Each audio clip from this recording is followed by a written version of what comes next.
Hola, muy buenos días. ¿Cómo están? Espero que muy bien. Estamos ahora por revisar la semana 11, en la cual hay que abordar dos temas. Uno de ellos es ciclo del nitrógeno y el otro especies reactivas del oxígeno. Son dos temas ligados al metabolismo que desarrollaremos en esta clase. Como cada semana, presentamos un artículo, una investigación que tiene que ver precisamente con el tema. Y esta investigación se titula Parkinson, un nuevo estudio asocia el estrés oxidativo con la propagación de proteínas aberrantes. Les pido por favor que luego de asistir a esta explicación revisen este caso publicado en la semana número 11. ¿Y por qué les invito? Para que vean que el origen de esta enfermedad está ligado pues a la clase de hoy, que es el estrés oxidativo, como un evento fisiológico que ocurre de manera normal a nivel celular, está ligado con la alteración de proteínas y esto de alguna manera desencadena en esta enfermedad que es el Parkinson. Y aquí vamos a entender también el rol que tiene esta proteína llamada la alfa-sinucleína. La agenda del día de hoy. El objetivo de esta sesión es que ustedes al finalizar puedan comprender el impacto, la importancia de estas especies reactivas de oxígeno en la fisiología celular y en la salud. Como un preámbulo, recordemos durante ya 3 semanas estamos hablando del metabolismo, ¿no? Y aquí el concepto de metabolismo debe estar ya claro. El metabolismo comprende una serie de reacciones químicas interconectadas que ocurren a nivel celular y éstas mantienen la vida, porque permiten por un lado generar energía, permiten el cambio energético y por otro lado también permiten sintetizar moléculas que forman parte de la célula, por ejemplo, ¿no? Recordemos por otro lado, dice aquí qué es un bioelemento y qué es una biomolécula, ¿no? Un bioelemento, recordemos, son aquellos elementos químicos de la tabla periódica que forman parte de los seres vivos. Vimos en la primera clase bioelementos primarios, secundarios, oligoelementos y estos bioelementos, cuando formen entre sí uniones químicas, enlaces químicos, van a formar biomoléculas. Esa distinción hay que hacer antes de empezar esta clase. ¿Y por qué hacemos esa distinción? Porque aquí vamos a ver qué rol, qué importancia tiene el nitrógeno en la vida.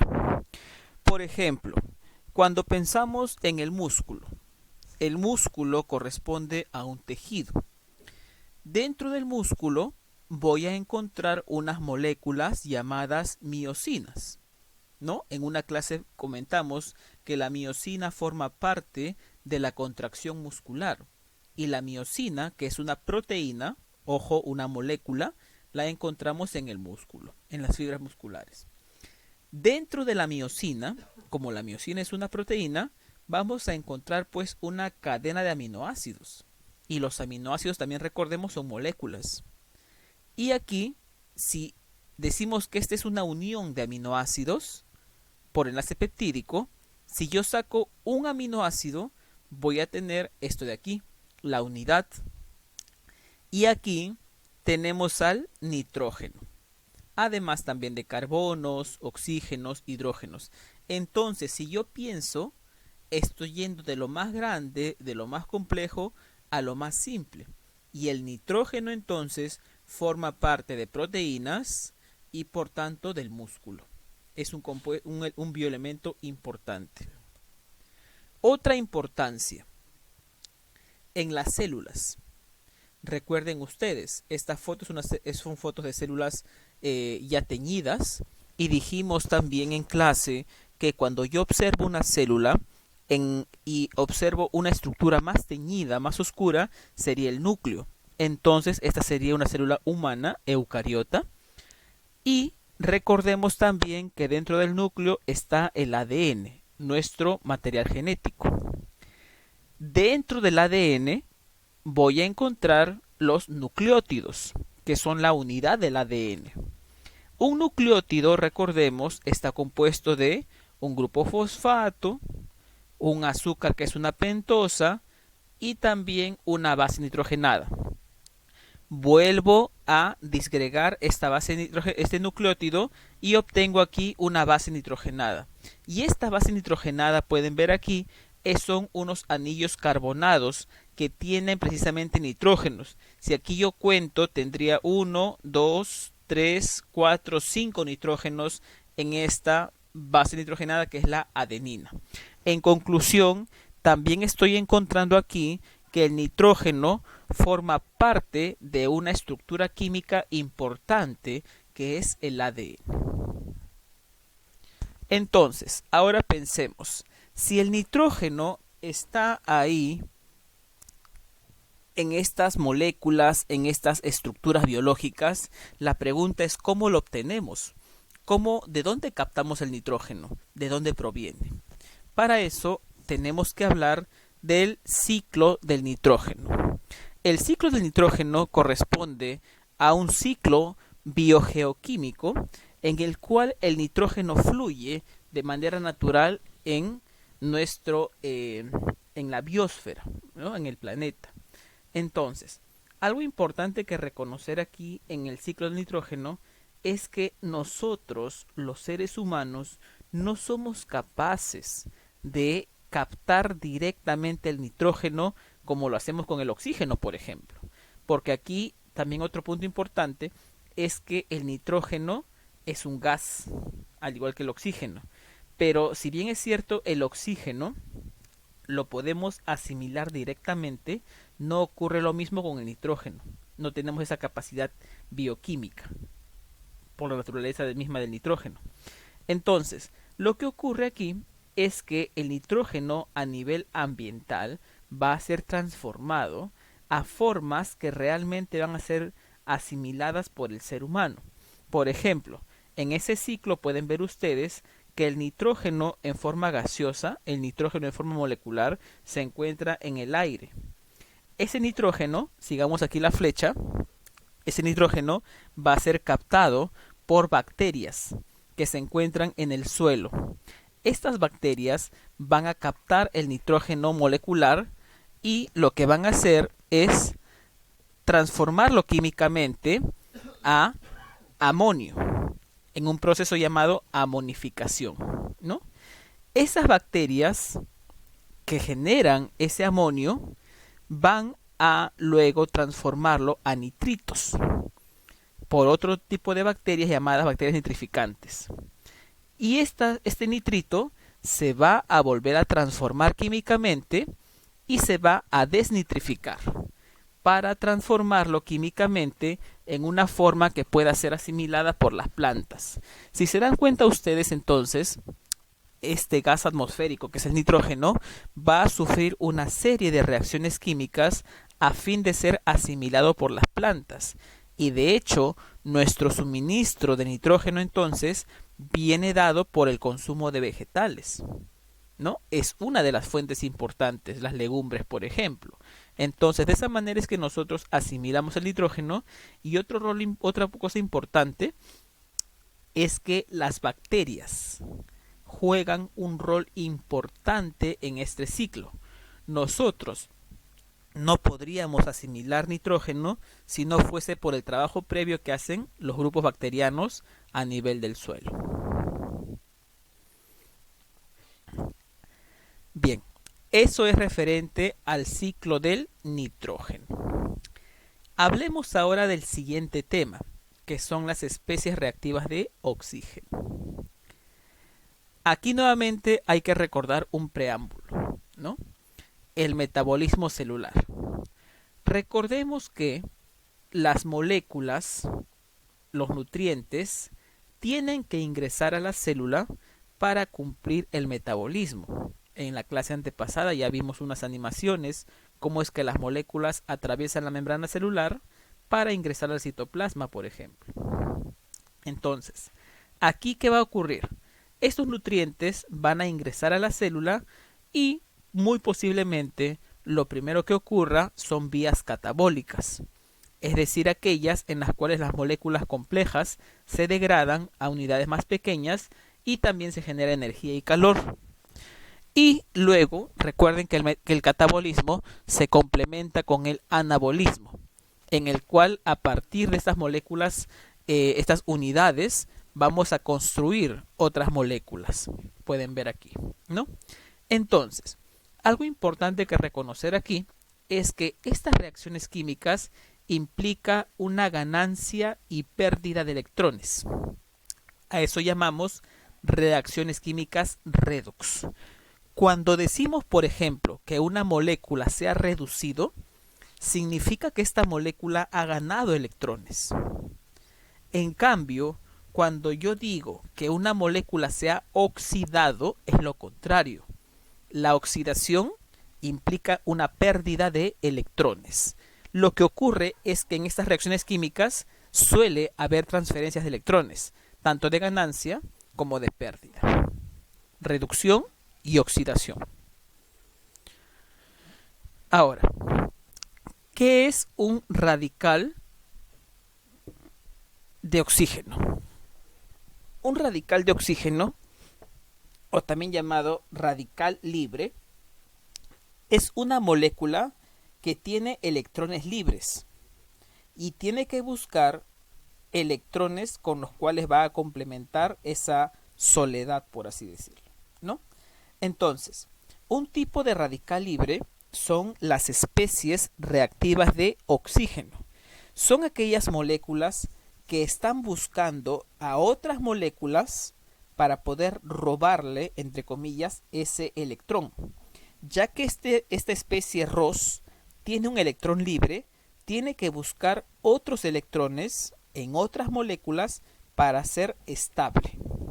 ¿Ok? En pocas palabras, estos ROS son ladrones de electrones. Pero esto representa un riesgo, ¿por qué? Porque en nuestras células, estos ROS van a robar electrones a nuestras moléculas, a nuestras proteínas, a nuestros ácidos nucleicos, por ejemplo. Aquí ustedes pueden ver, por ejemplo, cómo el oxígeno atrapa un electrón, ¿no? Se reduce y forma el anión superóxido, el cual es un radical libre. Este superóxido también es un radical libre, porque va a robar otro electrón a otra molécula y se va a transformar en el peróxido de hidrógeno. Este peróxido también es radical libre, porque puede robar otro electrón a otra molécula.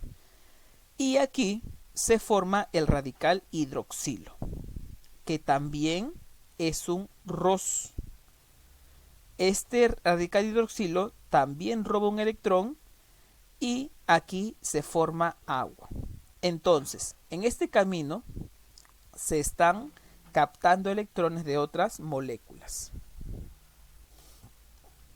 Ahora, la pregunta es, ¿cómo es que se forman estos radicales libres? Porque es raro pensar de que la célula, ¿cómo obtiene estos radicales libres que le causan daño a ella misma? Aquí también un dato curioso es que cada vez que la célula hace respiración celular, vimos la clase pasada, hay una fase de la respiración que se llama la cadena transportadora de electrones. Y es en esta parte que ocurre a nivel de la mitocondria que se generan estos radicales libres. Entonces, de manera simple, la respiración celular, si bien es cierto, nos brinda energía, es benéfica, tiene también una parte negativa, que es ¿cuál? La generación de radicales libres, ¿no? También ocurre esta formación de radicales libres en los peroxisomas. También ocurre estos radicales libres cuando estamos expuestos a contaminantes ambientales como xenobióticos, por ejemplo, o también drogas. Ahora, ¿qué nos van a producir estos radicales libres?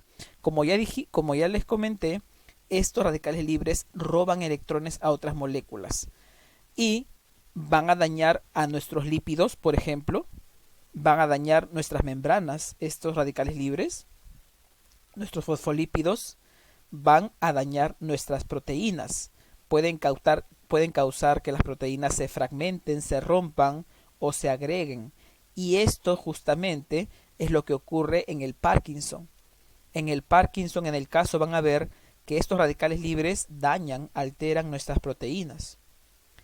O también los radicales libres van a dañar al ADN, causando mutaciones o también la muerte celular.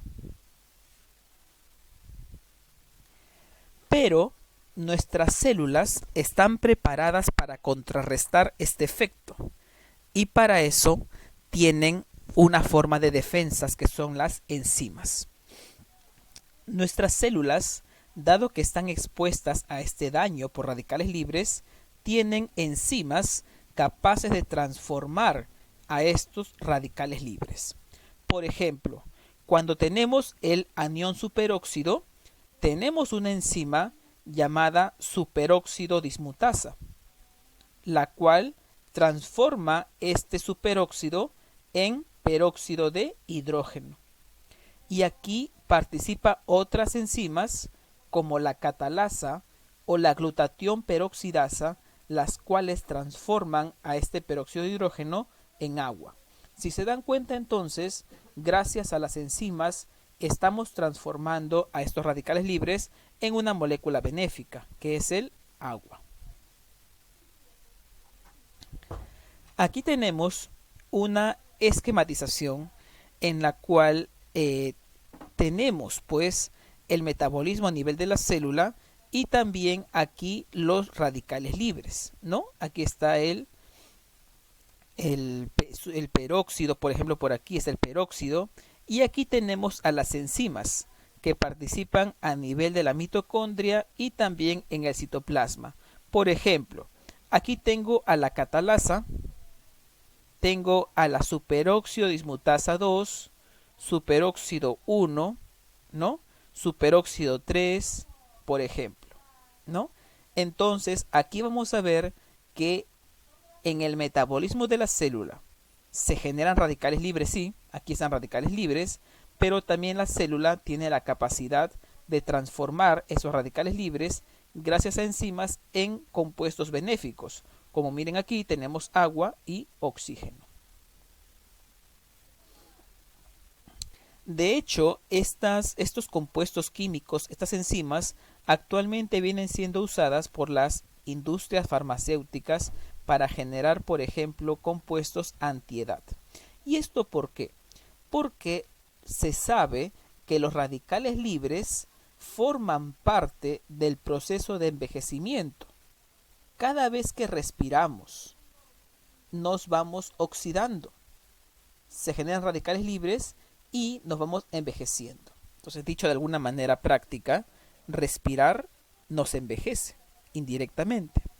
Y por eso es que estas cremas, por ejemplo, dermatológicas, ahora presentan enzimas como la superóxido dismutasa y la catalasa, las cuales actúan a nivel de la piel para contrarrestar esos radicales libres y evitar de alguna manera el envejecimiento.